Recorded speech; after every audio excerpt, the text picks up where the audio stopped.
Time for the press review now. Emily's here. What a surprise. She's starting in France, of course. France's Prime Minister Sebastien Lecornu unveiling his new government. What are the French papers saying then, Emily? Well, they're saying a lot. It's all over the French front pages. But let's start with Nouvelle Obs. This is their headline here. Lecornu government, more of the same, but for how long?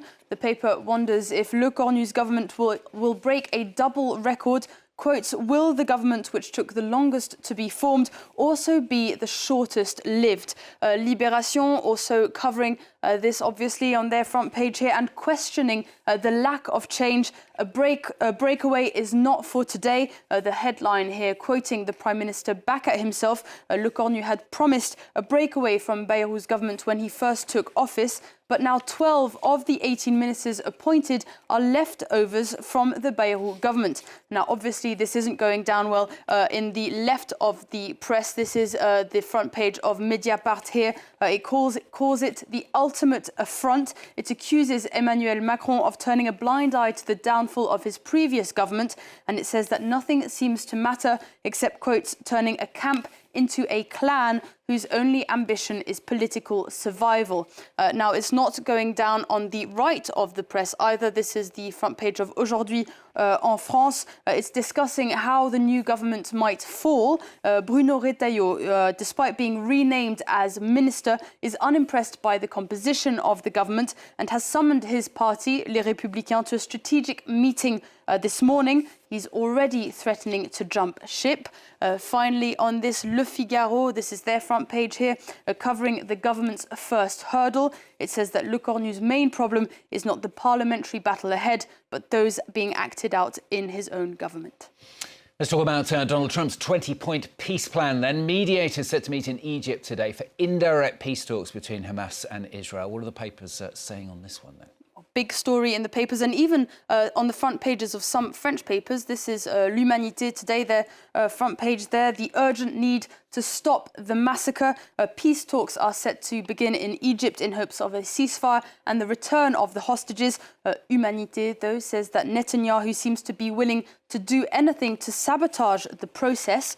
Now in Switzerland, the paper Le Temps is covering it on their front page here. They're talking about hopes and fears. They have an editorial that calls Trump's plan a game of Mikado. The issue of hostages, prisoners, famine, ceasefire, all dangerously balanced.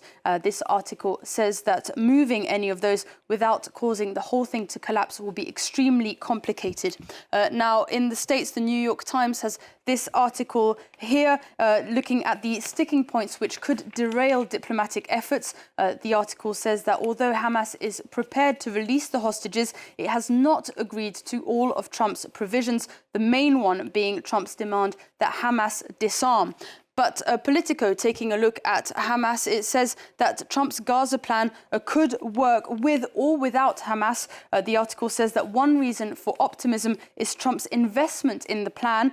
Trump taking a strong role in the reconstruction of Gaza is both an ego boost and a potential financial boost for him, which could, quote, further entice him to keep pressure up on both sides.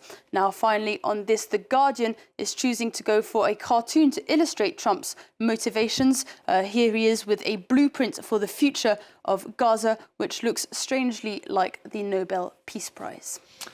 Had enough news from this world? Well, don't worry, Emily's got some news for us now from another world. Yes, the news is all a little bit gloomy, so I suggest we just find another planet to start all over again and mess up that one too. This is a story in the BBC today about the hunt for a twin Earth capable of sustaining life. It looks at the 1995 discovery by scientists at the University of Geneva of 51 Pegasi b, an exoplanet about 50 light years away. At the time, it was the first time a planet orbiting a solar-like star other than the Sun was discovered. In the 30 years since, 6,000 exoplanets have been catalogued, but the search for the perfect twin Earth continues, as does the hunt for our space neighbours, which might be closer than initially thought. This is an article in the Times here, looking at life on Mars with help from Sherlock and Watson. Now, the detective duo is exploring the planet fixed to the back of the Perseverance rover.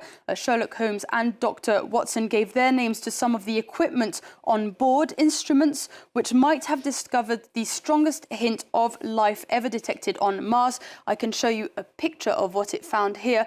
Now, these little specks don't seem like much, but they are organic matter dotted around Mars's rocks. Maybe the discovery of alien life could be the distraction we were all hoping for. Yeah, as long as we don't go there and mess it up, as you said. Finally, Emily is going to take us to Washington, where apparently pets are taking centre stage. Yes, another option to be saved is to go to Washington and have your pets blessed. It's the Blessing of Animals Day in Washington. Pets can be blessed for the years to come or forgiven for any mischief they might have caused. It all looks very jolly, but my favourite photo from the event is this photo here, with this cat looking very reluctant to be forgiven for his sins. He looks like he's preparing his next attack, if I'm being honest. I think he's probably thinking, I'm quite happy with my sins. I don't want them forgiven. Yeah, very nicely put. Thanks, Emily. Emily Ball there with a press review for us on France 24. A lot more coming up after the break. Of course, we're going to be discussing French politics, all the latest on that coming up. It's going to be a major part of the next programme in the next hour or so, so do stay with us for all of that on The World Today.